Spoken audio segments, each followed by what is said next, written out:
Talking about going back to '48, your junior year. One that I think one of the significant games was UMS playing at Ladd for the first time. I think UMS beat us pretty good. Beat us bad, yeah. And I think part of that was we just lost Pete Blackwell, and we didn't have, you know. And I think we started W.L. Smith as a 10th grader at tailback, and I think we were in awe of Ladd Stadium also.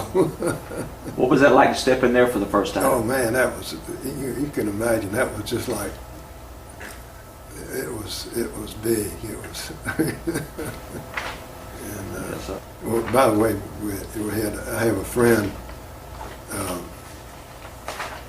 Bobby Hall, who played at UMS. He was a senior, and I was a junior then. And Bobby always, he reminds me of that game. And he's a retired dentist, and he's got a clipping. Back then you had the starting lineups in the press register, my name and his name, and the headline is Hall scores 2 touchdowns. And he says, "You want to see this?" I said, "Bobby, I've seen it 10 times."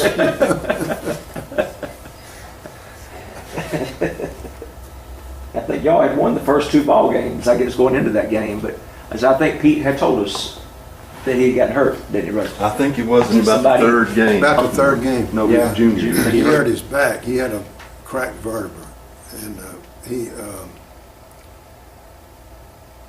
if you look at the lineup for that UMS game, he's not in the lineup, so he didn't even dress out.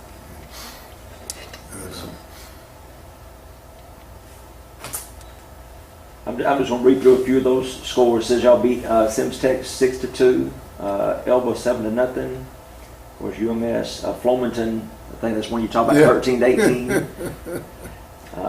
Robertsdale 19-6. Of course, Atmore 7-0. WSNL lost 12-0. We talk about the Baymanet game. Fairhope 27-21. That must have been a pretty good game.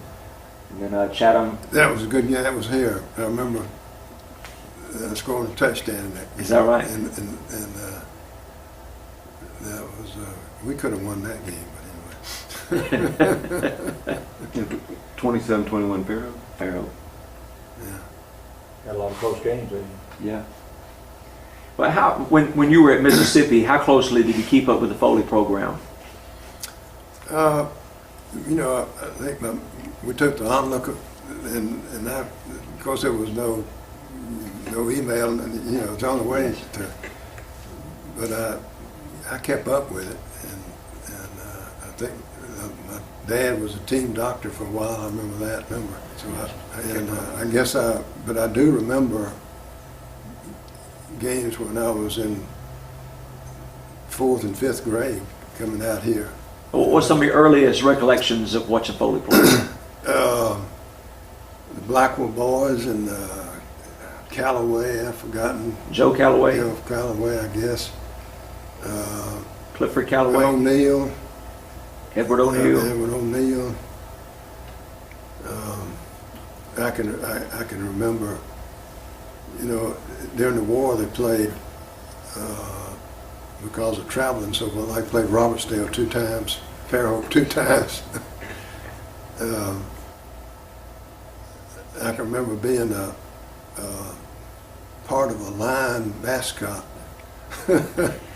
And I forgot whether it was the front end or the back end. What do you know about Cecil Blackwell as a player? Of course, Cecil, I've forgotten how much ahead of me, but I can remember, you know, when I was in like 5th grade or 4th grade, Cecil was a heck of a player and should have played in college. I remember hearing, and I don't know whether it actually happened, that sometimes they'd have, after the game, the fastest guy from the other team and Cecil would race. Cecil always won. But he was a good running back. I heard, I guess, I talked to Vaughn Underwood recently. We attend church with Vaughn, but he was talking about Cecil. It seemed like he said when y'all were in high school, he would come out there and race some of y'all in high school. Yeah. I think I remember him coming to practice some. And and Cotton Blackwell played, Earl played, but Cecil was really, really, really good. And Pete was good, but unfortunately got hurt. Right. And, You remember the school colors being orange and blue? I think probably when I was in grammar school, I think I kind of remember that. Yeah. And of course, I've read some of the history, and one of the first coaches went to Auburn, and I guess that's the reason for that. And I don't know when it became gold and blue, but Talk with Mickey Blackwell says it was 41 school year, 41-42. And according to her story, it was changed because, I've got another theory too, but according to her story, we couldn't get the orange because they were using them in parachutes that they were sending to World War II. Okay. And so they had changed it to gold. But in 41, our coach was Coach Manning, and he was an Alabama graduate. So I'm wondering if he didn't like the orange and blue. I think I like that one. Coach Manning was here in 41 and 42. Do you have any recollection of him? I don't really remember. How about, and again, I know you were gone, but Ray Davis was the coach in 44. Do you remember anybody talking about him? He was an assistant coach at Alabama in 1940, and I don't know how in the world he got to Foley in 1944. I just don't remember too much about the coaches back then. Yes, I Coach Mayer is understand. right. I understand.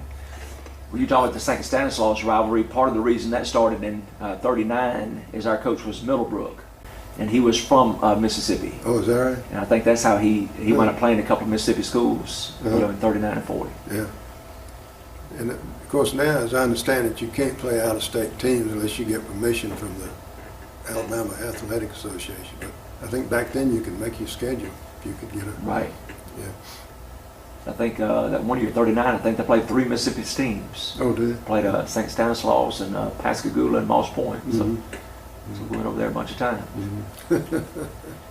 One thing about 49 that hurt y'all was looking at y'all's, at the location, most of y'all's games were away in 49, it seemed like.